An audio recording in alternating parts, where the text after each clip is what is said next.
Alright, shout out to Diamond Select Toys once again for sending me this Marvel Select Sandman. I love their packaging design.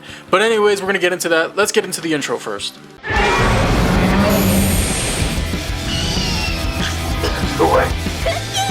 do you think? Look, there, blast him!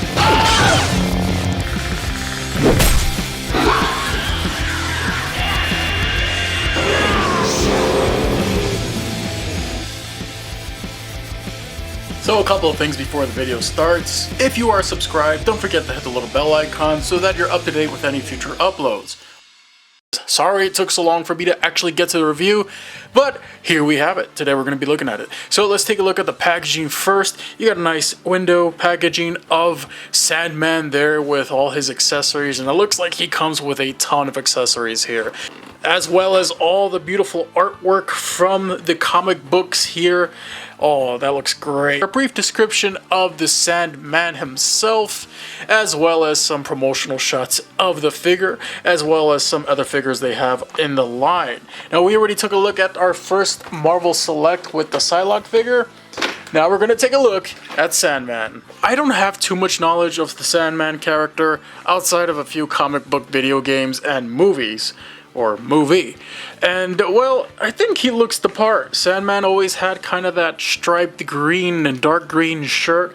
And, you know, short crew cut hair, and he looks pretty badass, if you ask me.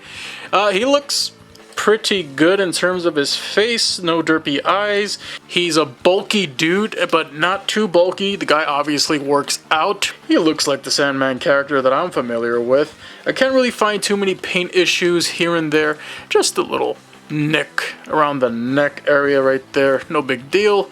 In terms of the body, I like the sculpt on his back. Nice muscle definition there. He looks like a buff dude.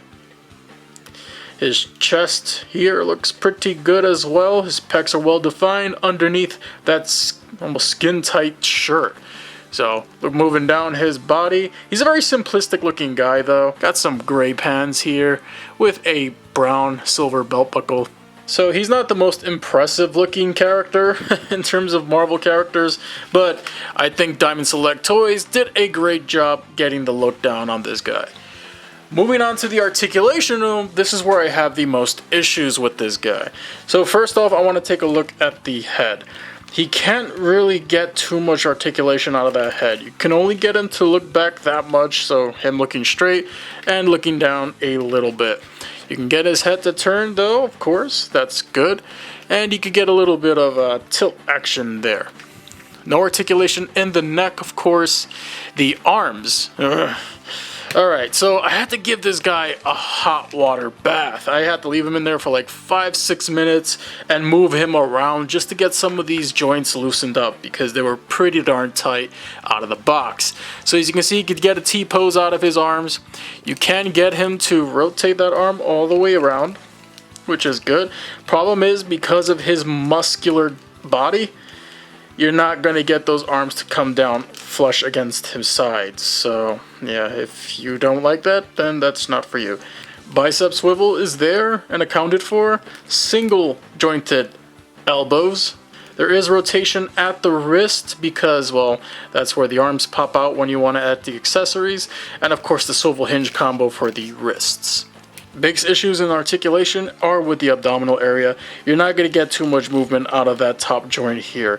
There's no bend forward, there's no lean backwards, it's just kind of swivel there. Swivel at the waist, of course, because that's if you want to change him out with his accessories, that's where you pop him off. Legs can move out to the sides like this. Kick forward that much. You're not going to get any kick backwards out of that. There is thigh swivel here.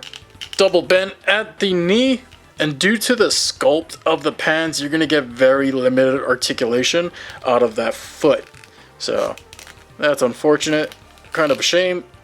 So in terms of accessories, this is where Diamond Select went all out. They have a plethora of accessories, as I said before, and we're going to take a quick look at them. So out of the box, he comes with his default closed fist hands. What else does he come with? Well, he comes with these alternate hands. these posed hands as well. When you want to get into the good stuff, and he has two left hands. You can see this one's a closed fist while this one's an open grabby hand. It's pretty creepy looking, but I like the texture that they went with here, especially the paint work here. Everything looks good. I really do like it. It's got that very sandy look and texture to it.